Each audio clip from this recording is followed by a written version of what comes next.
Oke, selanjutnya ini kita akan melihat gambar proyeksi dari membuat denah gitu ya. Jadi gambar yang ada di layer kedua ini gitu ya, ini sebenarnya gambar proyeksi dari gambar ini yang terpotong gitu ya, gambar 3 dimensi yang dipotong gitu ya. Nah, kita lihat, nah garis merah ini dia bergerak dari sini, proyeksikan di dinding luar ini. Kemudian kita lihat lagi proyeksi jendela, titik jendela yang terpotong ini diproyeksikan ke gambar denah letaknya di sini gitu ya. Bisa terlihat ya. Jadi proyeksi denahnya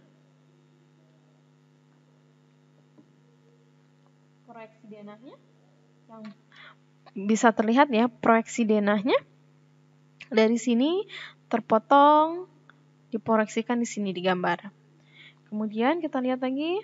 Nah, ya itu adalah gambar jendela yang terpotong. Jadi jendela di sini ada jendela kan?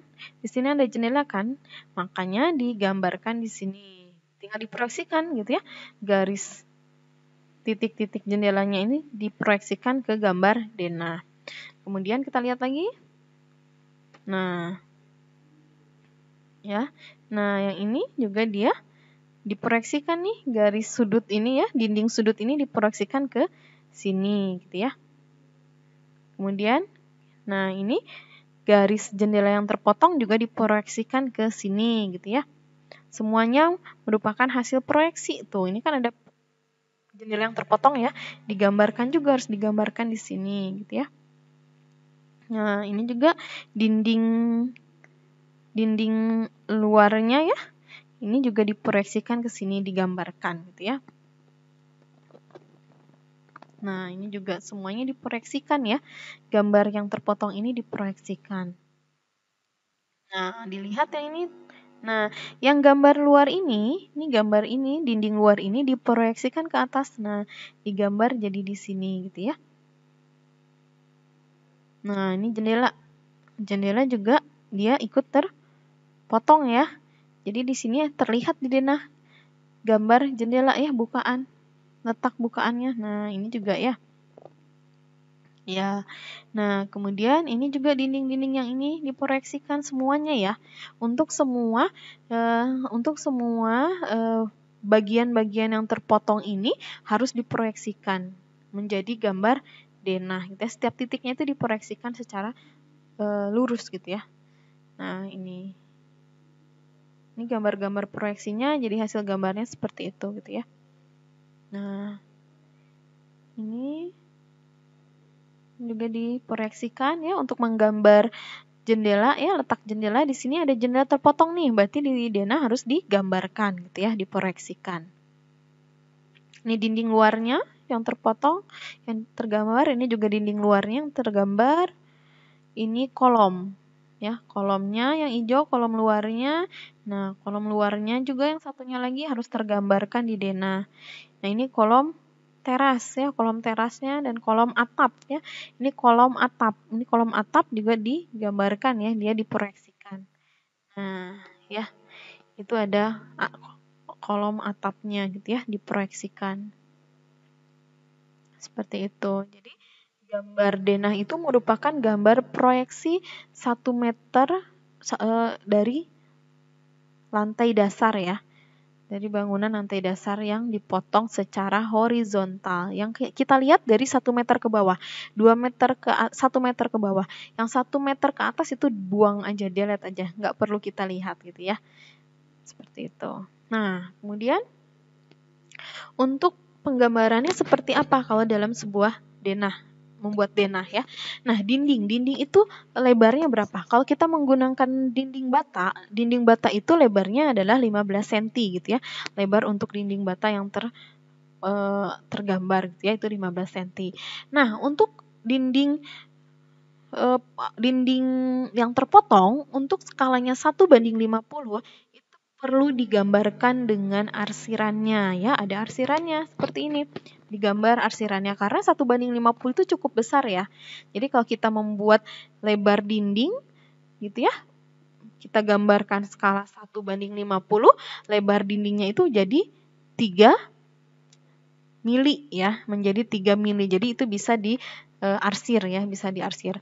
Begitu juga dengan gambar denah skala 1:20 ya, 20 juga itu biasanya kalau skala 1:20 itu kita gambarkan secara utuh dengan arsir gitu. Jadi ada arsir kolom yang terpotong ya, arsir kolom yang terpotong itu menggunakan apa? Menggunakan beton ya, arsir beton, kemudian arsir dinding bata terpotong gitu ya.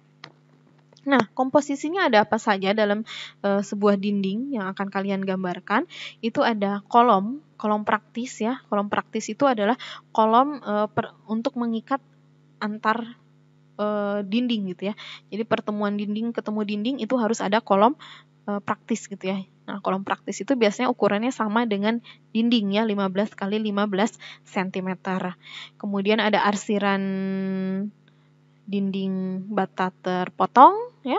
Kemudian ada spesi ya. Spesi itu biasanya tebalnya 2 cm ya. Kemudian ada kemiringannya, ketika kalian bikin arsir bata terpotong itu ada kemiringannya ya. Itu kemiringannya 45 derajat gitu ya kesininya.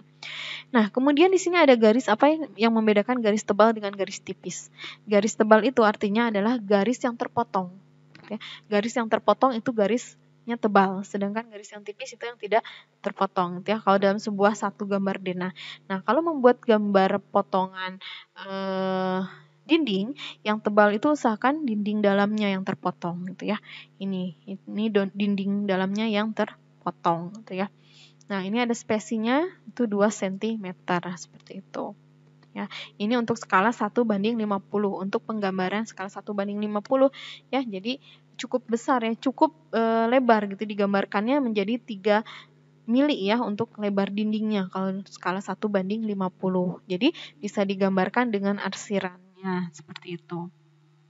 Nah, namun jika kita menggambar denah dengan skala 1:100 atau 1:200, itu kita tidak perlu menggunakan arsir seperti ini ya.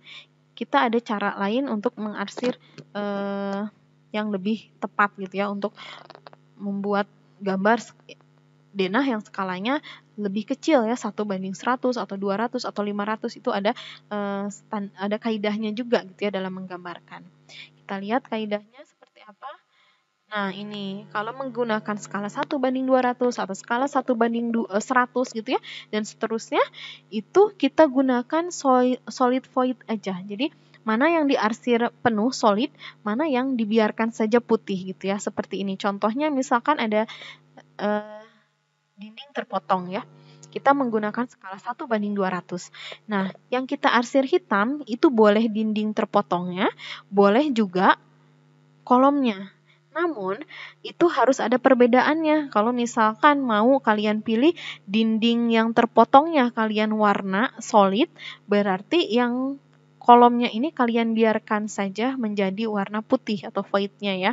Nah, atau jika kalian ingin mewarna area kolomnya menjadi solid, hitam ya, silahkan kalian biarkan saja warna dinding yang terpotongnya gitu ya. Biasanya kita menggunakan warna yang kontras gitu ya, hitam atau putih atau hitam dengan putih abu itu boleh, abu muda gitu ya, itu boleh. Jadi gunakan warna yang kontras yang membedakan mana area kolom, mana area dinding gitu ya. Itu yang harus diperhatikan gitu ya.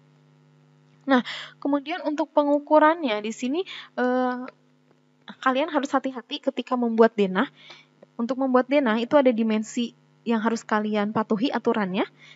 Jadi ketika membuat dimensi denah, yang dihitung bukan dari dinding luar ke dinding luar, bukan dari misalkan menghitung misal 3 meter nih. 3 meter bukan dari dinding dalam ke dinding dalam, bukan juga dari dinding luar ke dinding luar. Hitungannya bukan seperti itu. Hitungannya adalah as ke as. As itu apa? As itu adalah garis tengah. Garis tengah ya, garis tengah dari si dinding itu atau kolom praktis itu gitu ya. Jadi kalau kolom praktis ini kan lebarnya 15 cm ya, kali 15 cm. Berarti yang dihitung adalah di asnya. Asnya itu berarti ada di titik 7,5 cm gitu ya. Ini juga sama di titik 7,5 cm. Jadi dari as ke as dihitung dimensinya itu ya. Jadi yang betul ini adalah dimensi 3 meter itu adalah dari as ini, titik tengah ini ke titik tengah ini. Itu yang betul. Jadi as itu titik tengahnya ya, itu yang betul. Nah, kalau kalian membuat gambar seperti ini, misalkan dari dinding dalam ke dinding dalam, itu 3 meter, itu salah. Bukan seperti itu, ini salah ya, ini salah. Bukan dinding dalam ke dinding dalam, bukan. Bukan juga dari dinding luar ke dinding luar, itu juga bukan. Itu salah ya, itu membuat dimensi yang salah. Jadi bukan dari dinding dalam ke dinding dalam, bukan juga dari dinding luar ini ke dinding luar, tapi dari as ke as. Jadi titik garis tengah ke garis tengah gitu ya. Tuh. Nah, kemudian untuk pintu juga ada aturannya. Ketika kalian membuat pintu itu ada aturannya ya. Nah, contohnya ini tinggi pintu misalkan 2,1 meter gitu ya. Itu kan terpotong ya. Terpotong karena tingginya dia 2,1 meter. Pasti terpotong oleh 1 meter itu ya. Jadi digambarkan gambar pintunya gitu ya. Nah, menggambar pintu yang benar adalah seperti ini. Ya, bisa dilihat di zoom di sini diperhatikan. Jadi lebarnya itu biasanya pintu itu 80 cm ya daun pintunya. Nah, lebar daun pintu ini dengan lebar bukaan kusennya itu harus sama. Ya, harus sama, tidak boleh berbeda. Kalau ini 80 berarti bukaan ini adalah 80, tidak boleh lebih besar, tidak boleh lebih kecil. Kenapa? Karena ini daun pintu loh ya, ini daun pintu. Jadi ketika pintu ditutup, dia akan rapat pas tertutup. Kalau lebar ininya kusennya terlalu lebar, dia akan bolong ya. Kalau terlalu kecil dia tidak akan bisa menutup gitu ya. Jadi ini lebarnya 80 berarti lebar kusennya juga 80 atau membentuk sudut 90 derajat gitu ya. Ininya 90 derajat. Nah, ini artinya apa? Ini adalah garis bukaan pintu. Jadi garis bukaan pintunya adalah ke arah luar, bukan ke arah dalam gitu ya. Berbeda ketika kalian membuat gambar ini, gambar melingkar ini adalah di sini gitu ya, seperti ini. Kalau seperti ini itu artinya si pintu itu bukaannya adalah ke arah dalam, bukan ke arah luar. Kalau seperti ini artinya bukaan pintunya ke arah sini gitu ya. Nah, untuk membuat bukaan pintu yang benar itu harus 90 derajat atau dia seperempat lingkaran. Kalau seperempat lingkaran itu artinya dia membentuk sudut 90 derajat ya. Kalau 90 derajat artinya lebar si daun pintu ini dengan lebar si kusen ini akan sama. Itu benar. Ketika kalian membuat garis bukaannya terlalu kecil atau membentuk sudutnya ini tidak seperempat lingkaran, itu salah. Karena apa? Karena bisa jadi si daun pintunya lebih lebar daripada lebar kusennya gitu ya. Jadi ingat yang perlu diperhatikan adalah lebar daun pintu ini harus sama panjangnya dengan lebar kusen ini. Atau si garis bukaannya ini membentuk seperempat lingkaran gitu ya. Itu sudah betul. Kalau sudah seperempat lingkaran berarti sudah betul ya. Lebar daun pintunya dengan lebar kusennya itu sudah sama gitu ya. Kusen yang bagian dalamnya ya.